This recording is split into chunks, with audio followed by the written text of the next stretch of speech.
Hello and welcome to another edition of Ron's Reloading Channel. Today we're going to load up the Powerhouse caliber 4570. Stay tuned. So here I have Starline brass in 4570.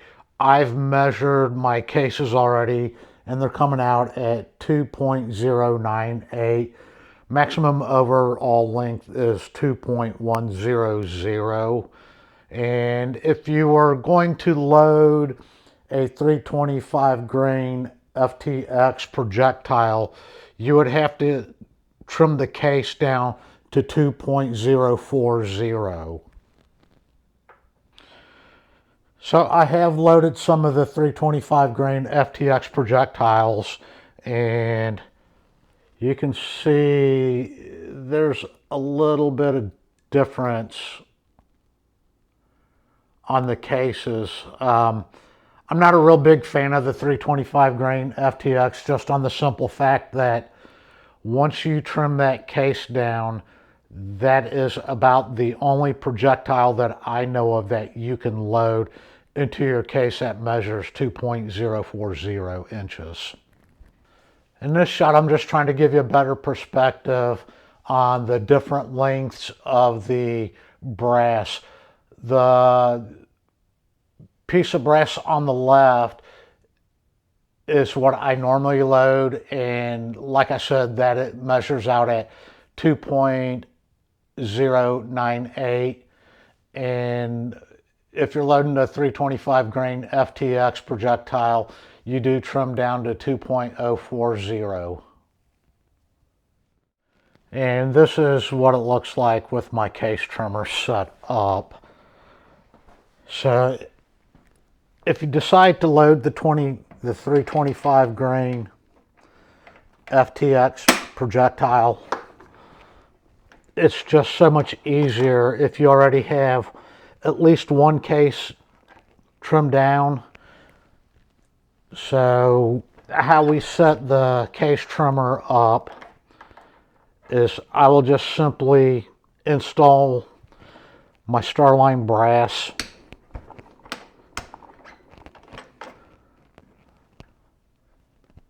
And then what I will do, I will loosen the style up, push in so my arm slides. Now what you want to do is you want to have this handle part pushed all the way to the left, and then I'll just bring my case in and tighten it down. And now my trimmer is set up to trim these cases down. So here you're probably thinking, what in the world is Ron doing using RCBS dies in a Hornady single stage press? Well, dies are interchangeable. So what I've done with my RCBS dies is that I've just put the sleeve on for the Hornady lock and load, and they just drop right in just like any other die would. So the first thing that we want to do is we want to set up our sizing decapping die. I do have brand new Starline brass. This has not been loaded up yet. So what I will do is I will size the brass, and then I will chamfer and deburr it. So in setting up the sizing die, I've got my Hornady number 14 shell plate in. And right now I'm loosening up the lock ring. That way we can adjust the sizing decapping die to where we need it to be at.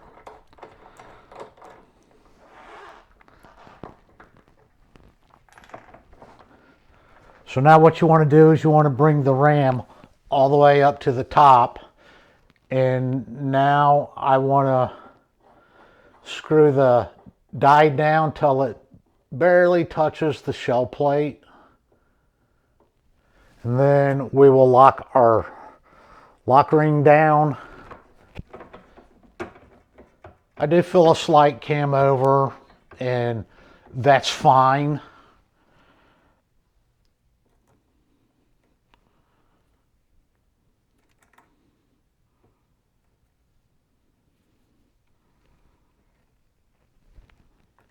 So once I get my lock ring tightened up, I'll just take my wrench and snug the die up.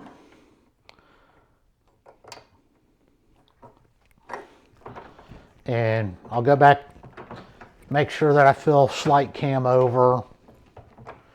And now we are ready to start sizing our brass. So with my RCBS dies, they are not a carbide die, so I do have to use some lubrication on the case. So as you can see in my right hand that I do have a case lube pad, and then in my left hand I do have Hornady sizing wax. Either one is fine. If you do use a lube pad, you just need a little bit of lube on your case. Same goes for the sizing wax as well. As you can see, I'm just barely wiping my finger on the sizing wax, and I will just spin the case between my fingers. That way it works that sizing wax all over the case.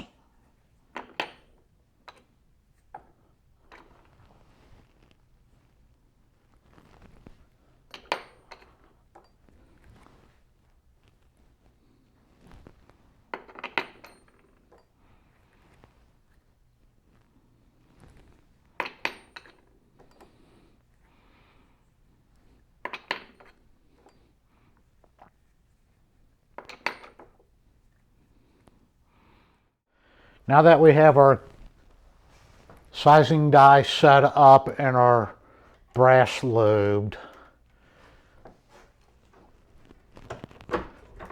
we're just going to simply run them up into the sizing die.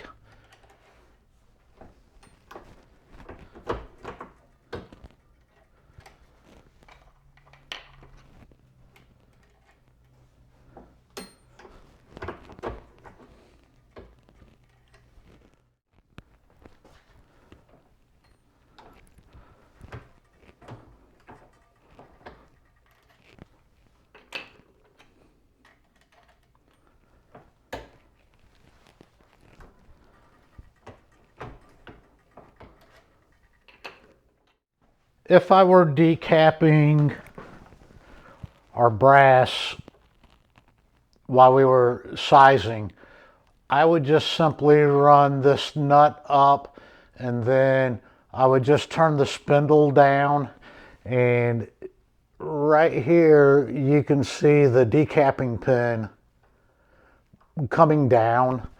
So if I do something like that, I usually keep my decapping pin maybe about an 1/8 inch lower than the sizing die.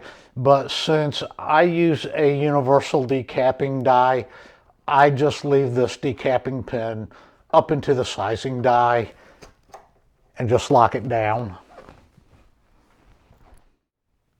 So once we have our brass sized, I'll just take some alcohol and I will go back and I will wipe the sizing wax off my brass.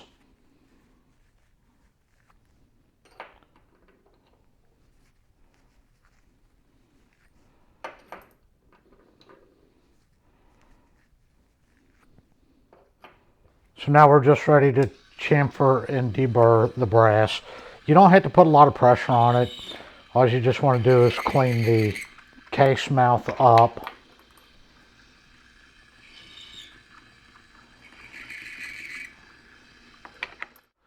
So the load data book that I am using, it's the Hornady 10th edition. So I am using the 4570 government 1895 Marlin loads out of here. So this book calls for a Federal 210 primer, but I'm going to be using the CCI BR2 primer. On to seating the primers.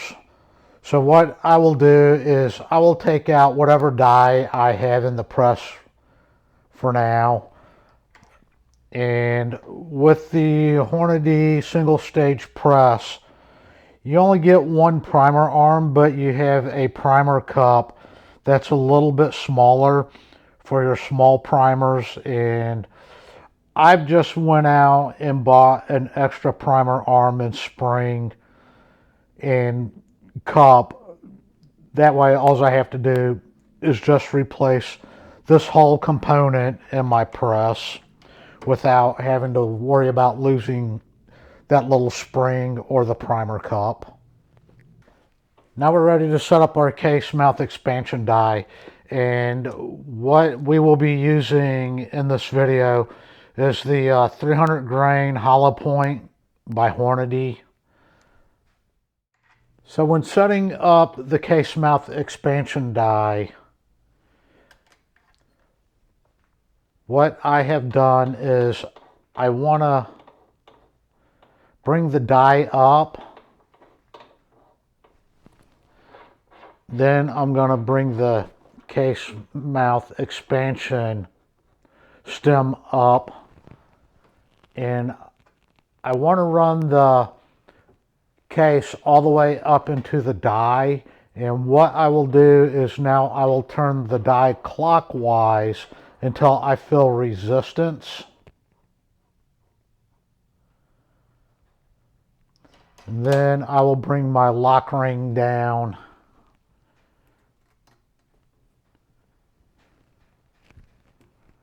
and lock that into place.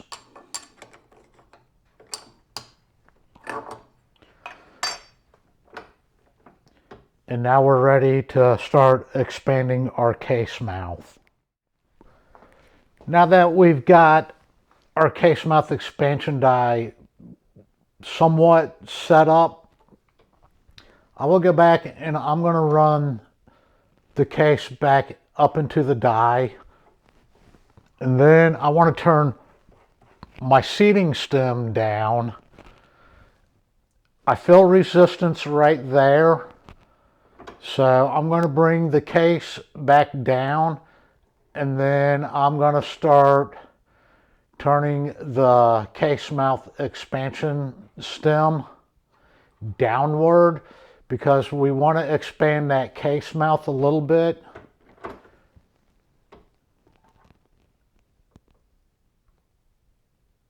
And then I will go back and check to see if the projectile will actually fit into the case mouth.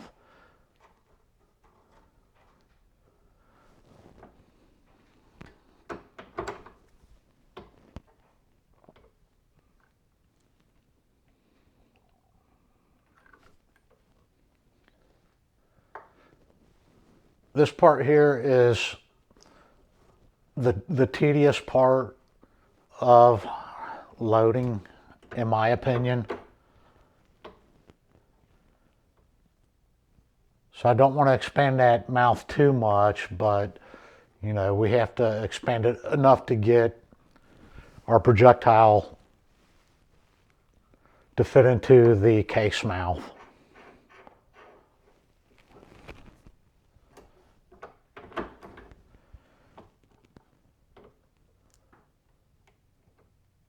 So I'm getting close.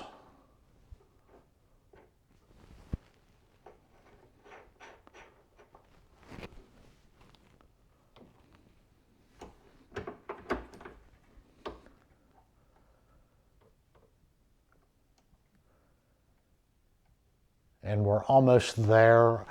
I would like to expand it just a little bit more.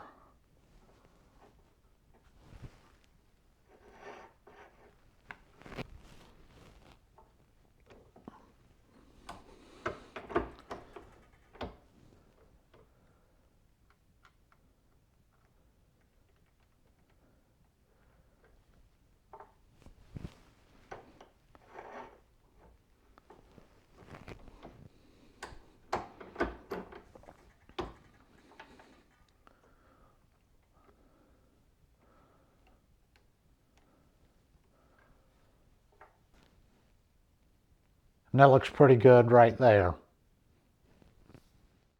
The powder I'll be using is IMR 4198, and we'll be throwing our powder charge at 46.2 grain. So one of the things that I will do is once my Frankfurt Arsenal IntelliDropper has thrown my charge of 46.2 grain, I will go back and I will cross-reference the charge on my beam scale.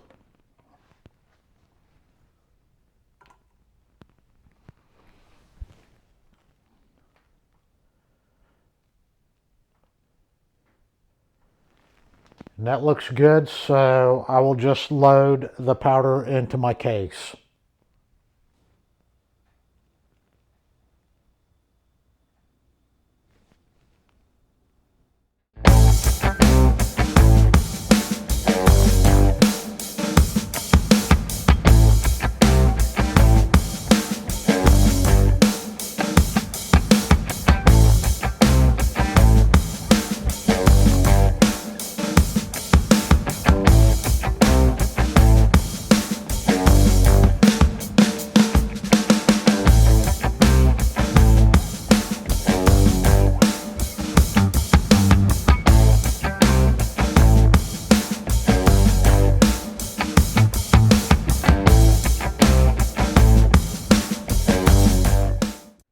Now that we have our powder in the cases, we're ready to go ahead and seat the projectile with our seating and crimping die. So you can do this either one of two ways. Is what I like to do on my rifle cartridges is that I like to seat the projectile first and then I will go back and crimp.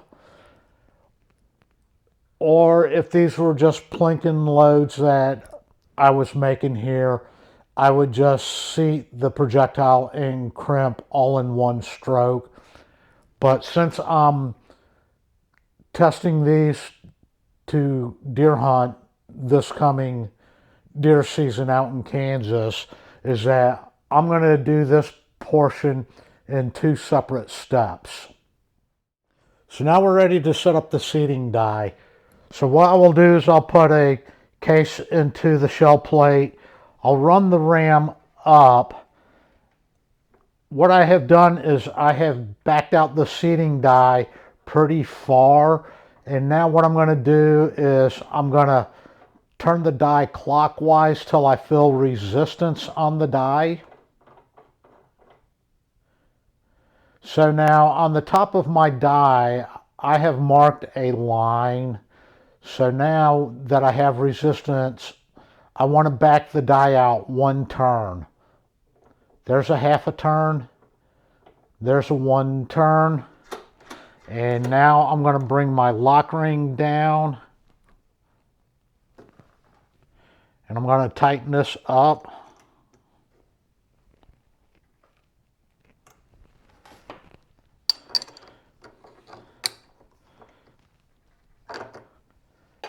And now we're ready to seat the projectile.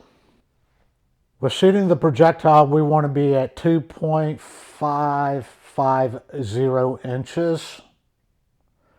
So how we achieve that is on the seating stem, we will turn this down in small increments until we get 2.550 inches on the caliper. So we're going to bring our seating stem down a little bit and we will seat the projectile. And we've got the projectile started. You can see that I already know that I am really far off on my measurement.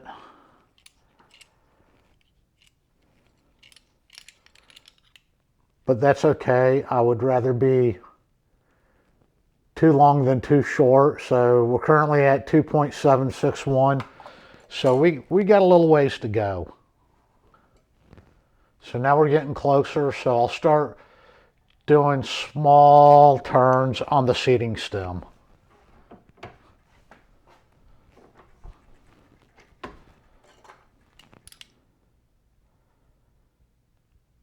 2.596.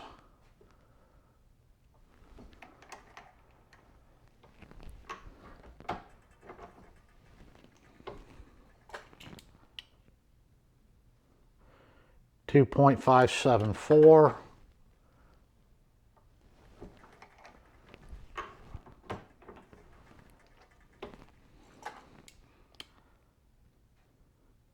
2.555.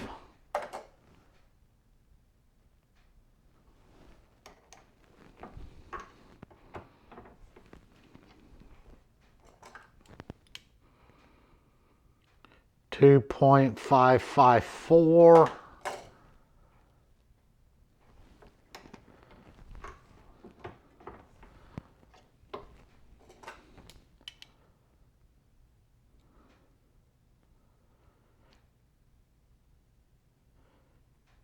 2.549.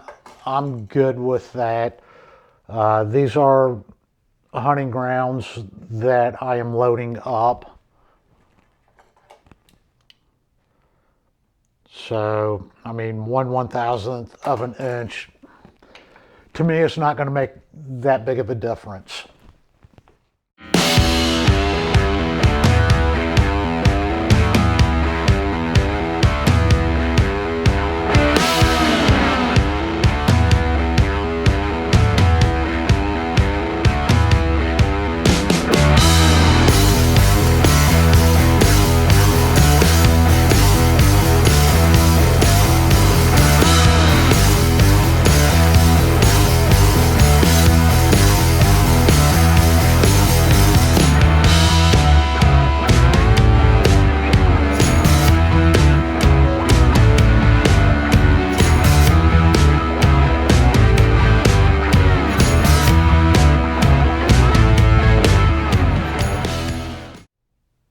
Now we're ready to set up the die to perform the roll crimp.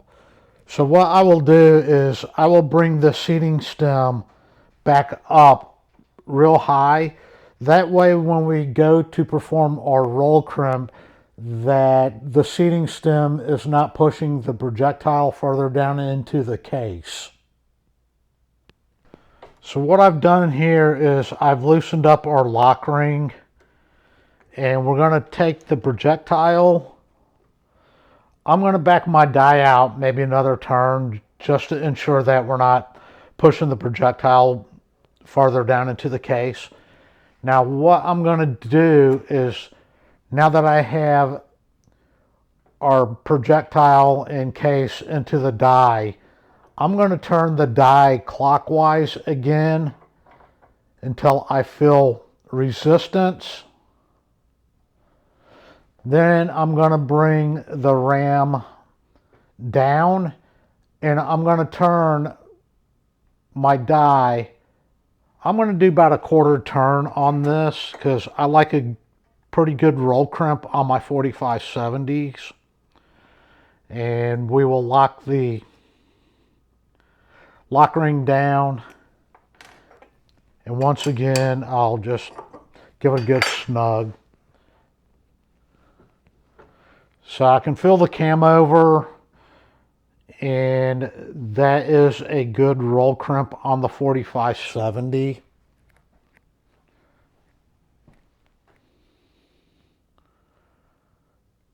Not sure if you can see the roll crimp on that or not.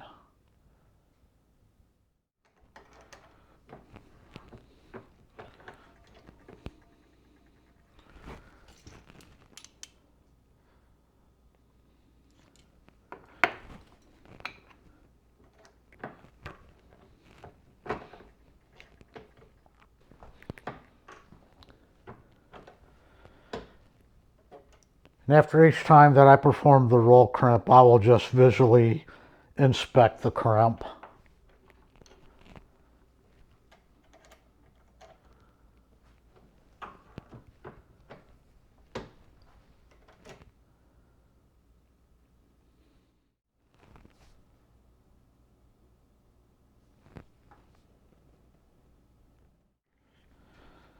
With this video that I put together on the 4570, I certainly hope that it helps you newer reloaders out. Be sure to hit the like and subscribe button. Until then, we'll see you next time.